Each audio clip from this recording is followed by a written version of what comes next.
What toy guns? I know, unbelievable. Albert Lists, a small independent, had lots of Action Man accessories, but no dolls. Nightingales, a small enterprise on the way out of town, stocked the largest selection of Airfix kits you've ever seen, plus all the latest Matchbox Superfast issues. I'm sure you get the picture before I go to OCD and start listing the subcategories. Aside from all these was my own personal mecca, FW Woolworths, known to all in the UK by the moniker Woolies. A big part of the allure was the number of toys it stocked that were exclusive to the stores. This is hardly surprising as Woolworths were an American company, albeit with a long presence in the UK. When I wasn't being dragged around the latest pet hair removal gizmos from K-Tel, I would be left to my own devices in the toy department, which was a dangerous move, as it gave me time to ponder forthcoming purchases. My first pick was the 70s Delight, which was the 8-inch official world-famous Super Monsters dolls made by AHI Azrak Hamway. Cheaper than Mego, they were sold bubble-packed on lurid pink backing cards with equally lurid graphics. I bought them all, Frankenstein, Dracula, Wolfman, etc., all to the abject horror, no pun needed, of my mother. When I last looked, these £1.25 bargains were now selling, to my horror, for hundreds of pounds. Aside from all this, they also stocked strangely mature things, such as polystyrene scale motorbikes. These were fine models, but I couldn't even pronounce polystyrene, let alone ask the counter for a catalogue. You had to go to Nightingales for the catalogues, and they were always freely given. Then there was the aforementioned Action Man. Woolies stocked a comprehensive range of box dolls and a fair few carded outfits. A lot of shops also stocked accessories, so I'm guessing there would be a pecking order when it came down to stockists. Seeing the full range of dolls was exciting. The adventurer, the sailor, the talking commander, and of course, the soldier. I bonded with the boxed Action Man soldier, whom I coveted for what seemed like a full year before I received it as a surprise Christmas present.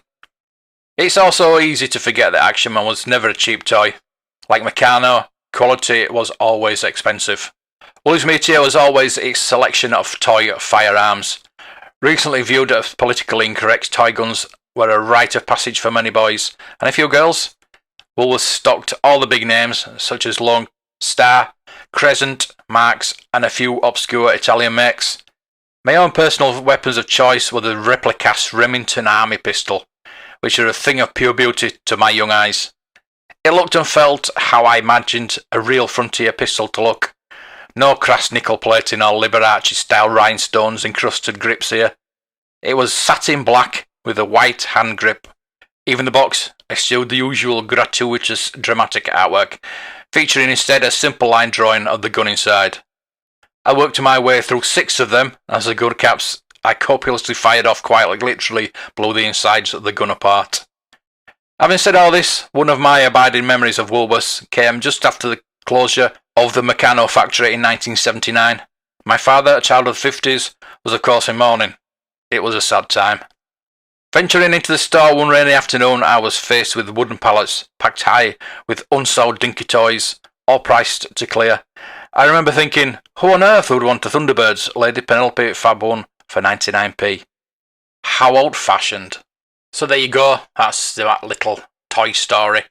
If you've got a toy story, if you want to write a toy story, you've got some memories that you want me to read out, put some kind of video behind it, let me know, get in touch with me. You can find me on Twitter or email.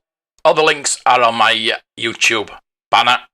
But if you're interested in learning more about toys, check out my other videos and all the playlists. There's over 500 videos on there, so there must be something on there for you to enjoy. And if there isn't, I'd like you to tell me what you'd like to see. So until the next video, may the toys be with you. Supporting the troops.